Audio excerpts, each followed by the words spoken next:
Bonjour à toutes et à tous, c'est Emmanuel Correa. Dans cette vidéo, je vais vous montrer comment passer d'une signature réalisée sur une feuille de papier à une signature dans Photoshop. Nous verrons comment créer un fichier avec de la transparence, nous verrons comment faire une forme de brosse et nous verrons aussi comment vectoriser notre signature afin de la réutiliser plus facilement.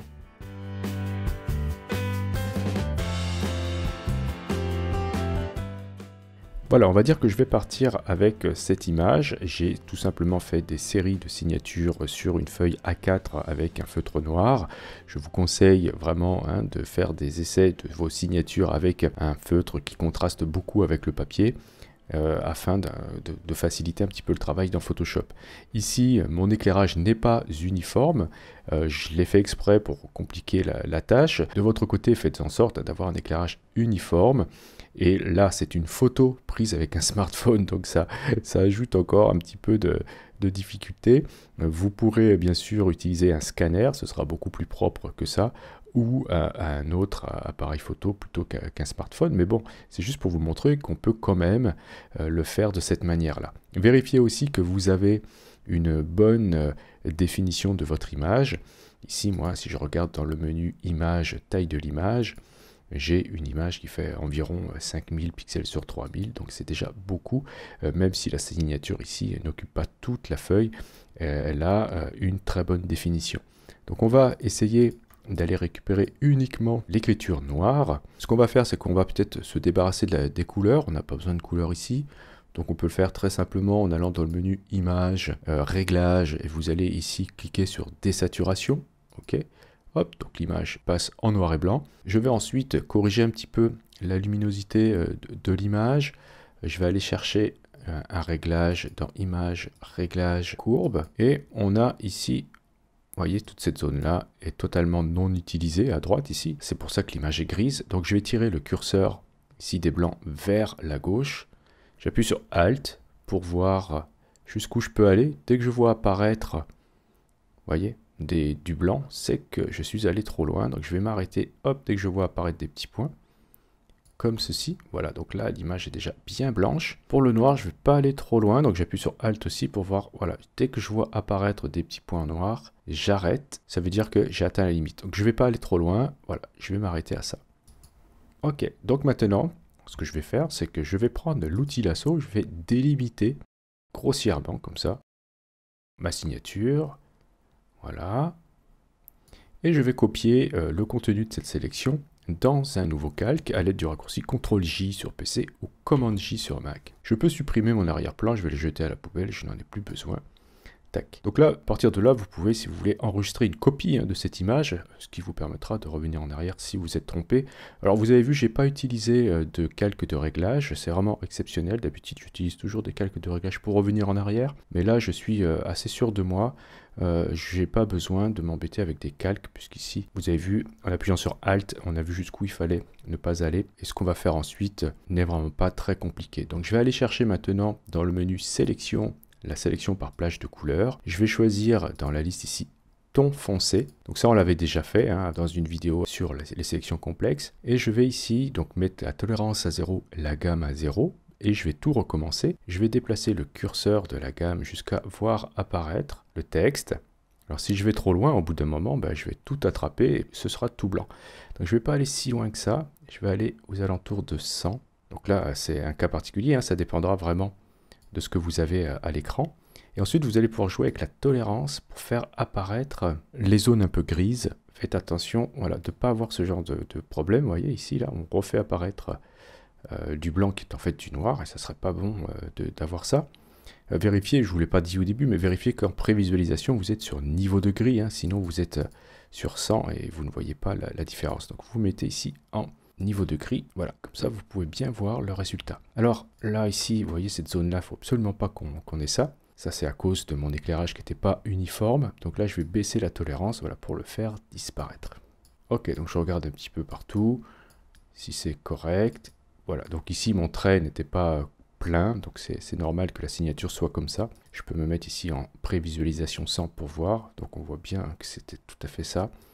Donc si vous ne souhaitez pas avoir ce genre de choses, soit vous le remplissez après dans Photoshop, ou alors vous faites en sorte d'avoir une signature qui n'a pas de vide, comme c'est le cas ici. Moi, ça me plaît bien, donc je vais le laisser comme ça. Et voilà, je vais cliquer sur OK pour valider ma sélection. Maintenant, je vais ajouter un nouveau calque. OK, donc ça me fait un calque 2. J'appuie sur D pour réinitialiser ma couleur de premier plan et d'arrière-plan. Et je vais remplir cette sélection avec la couleur de premier plan. Alors, vous pouvez utiliser le raccourci Alt, retour en arrière sur PC ou Option, retour en arrière sur Mac. Ou alors, vous allez dans le menu Édition et vous allez remplir tout simplement. Donc, cherchez la commande Remplir. Et vous allez remplir avec quoi? Eh bien, avec du noir. Voilà. OK, donc cliquez là, cliquez sur OK. Maintenant, le calque 2 est rempli de la sélection. Je peux désélectionner avec le raccourci CTRL D sur PC ou Commande D sur Mac. Et si je cache le calque 1, j'ai maintenant ma signature qui est apparue. Alors, on peut tester cette signature avec un calque de couleur en dessous pour voir si c'est vraiment bien. Je resélectionne le calque 1 et je vais aller chercher un réglage tout en bas de mon panneau calque ici sur le rond qui est divisé en deux. Je clique dessus, je vais chercher un calque de remplissage de type couleur unie. Ok, là je vais choisir une couleur, on va dire quelque chose un peu clair quand même, qu'on puisse bien voir les petits problèmes. Comme ceci, voilà. Et là, si je zoome, je vois qu'effectivement, j'ai des poils par-ci, par-là. Donc, ce que je peux faire, c'est me remettre sur le calque 2 qui est ma signature. Je pourrais rappeler ce calque signature en double-cliquant sur le nom. Voilà. Je vais prendre la gomme et je vais nettoyer un petit peu voilà, les petits problèmes. Ici, il y avait ce poil. Il me semblait qu'ici, il y en avait un aussi. Voilà. Ok. Ma sélection a été tellement précise que j'ai vraiment la texture du papier qui apparaît dans la sélection. Si vous souhaitez, vous pouvez estomper cela. Mais pour cela, il faut refaire la sélection. Donc, si vous souhaitez le faire, si vous avez une ancienne version de Photoshop, c'est-à-dire si vous avez une version de Photoshop qui n'a pas la commande sélection et masquer, faites comme ceci. Et si vous souhaitez aussi modifier ce que je suis en train de vous dire, c'est-à-dire ici les petites hachures autour des lettres, vous allez faire un contrôle-clic dans la vignette de votre calque signature, commande-clic sur Mac, ce qui va vous permettre de récupérer la sélection. Ou alors vous pouvez aller dans le menu sélection, récupérer la sélection et vous choisissez ici le nom du calque avec transparence à côté. Ok, ça fera la même chose. Et on va modifier cette sélection. On va aller dans le menu sélection, modifier. Et ici vous avez une commande intéressante, c'est lisser. Vous allez choisir, après l'avoir activé, cette commande un rayon. Ça dépendra vraiment de la taille de votre scan, de votre dessin. Ici, si je mets 3 pixels pour essayer, je valide en cliquant sur OK. Donc évidemment, ça ne m'a rien fait après avoir validé, puisqu'il va falloir que je remplisse à nouveau un autre calque avec cette sélection. Donc je vais créer un calque vide, encore une fois, en cliquant sur l'icône « Créer un nouveau calque ». Ok, je peux cacher maintenant le calque signature et je vais remplir de noir, comme tout à l'heure, cette sélection. Donc là, on voit que c'est beaucoup moins haché puisque j'ai fait un petit lissage. Donc voilà, c'est à vous de voir si vous souhaitez garder la texture du papier ou pas. Bien, alors là, on va dire que j'aimerais faire maintenant un fichier que je pourrais réutiliser plus tard. Je vais cacher tous les calques sauf le calque signature.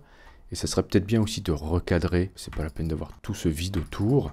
Donc ce que je vais faire, c'est que je vais récupérer à nouveau la sélection de mon calque en faisant CTRL-clic dans la vignette, ok, commande-clic sur Mac, et je vais aller chercher la commande recadrer dans Images, recadrer, tac, et ça va me recadrer aux limites de ma sélection. Voilà. Donc je peux sauvegarder cette image au format PNG, ce qui me permettra de garder la transparence. Je vais aller chercher la commande, je peux faire donc fichier enregistrer sous, tout simplement, et je vais chercher dans la liste ici le PNG, ok, je peux l'appeler signature, ou alors vous auriez pu l'exporter depuis le menu fichier exportation, exporter sous, et vous allez choisir ici le format, pas JPEG mais PNG, sinon vous n'aurez pas la transparence. Ok, donc deux façons de faire. Bien, donc admettons maintenant que je souhaite me faire une forme de pinceau avec cette signature. Et bien puisque là c'est recadré, je vais aller chercher dans le menu édition, définir une forme prédéfinie, je vais l'appeler signature. Ok, et maintenant si j'utilise l'outil pinceau, je vais aller chercher dans la liste la signature, je vais pouvoir apposer. Alors je vais créer un nouveau calque, cacher la signature, je peux baisser la taille du pinceau, tac, maintenant, vous voyez, je dessine ma signature. Je peux changer la couleur. Voilà, tout simplement. Alors, donc après, on pourra le tester hein, dans une image. Donc voilà, j'ai une image ici. Je vais apposer ma signature sur cette image. Je vais bien sûr créer un nouveau calque. Et tac, voilà. La signature est en rouge, là, c'est pas super beau. Donc je vais la mettre, par exemple, ici, peut-être en blanc. Ok, et je pourrais bien sûr, puisque c'est sur un calque vide, déplacer le calque. Ok. Et si j'ai besoin de changer l'opacité, je peux baisser l'opacité du calque, tout simplement, pour que les signatures soient moins présentes. Et si j'ai besoin de changer la couleur, pour X raison, vous pouvez ajouter un effet. Vous allez cliquer sur FX, choisir ici incrustation de couleur, et vous allez choisir le mode normal, l'opacité à 100%, et cliquer sur le rectangle pour choisir une couleur depuis le sélecteur de couleurs. Bon, voilà, c'est juste si vous avez envie de changer la couleur de votre signature, bien sûr. Là, c'est pas du tout nécessaire. Ok, alors je vais revenir sur mon document où j'ai ma signature, refaire apparaître celui-ci, et on va voir qu'on va pouvoir aussi, chose intéressante, créer une signature vectorielle. Donc l'intérêt de ça, c'est que elle pourra être agrandie à n'importe quelle taille, sans perte de qualité. Donc je vais récupérer à nouveau la sélection de mon calque signature, hein, pas celui où j'avais fait mes essais, hein, bien sûr, mais bien le calque sur lequel j'ai vraiment fait ma signature. Je vais faire un CTRL-clic sur PC ou commande-clic sur Mac, encore une fois pour récupérer la sélection, prendre un outil de sélection, n'importe lequel, depuis la barre des outils, faire un clic droit sur la sélection et choisir convertir en tracé. Là, vous allez choisir une tolérance. Alors ça aussi, ça dépendra vraiment de la taille de votre signature. Ici, je vais mettre 1. Ça va me faire pas mal de points. Si ça vous en fait trop, vous pourrez baisser cette tolérance.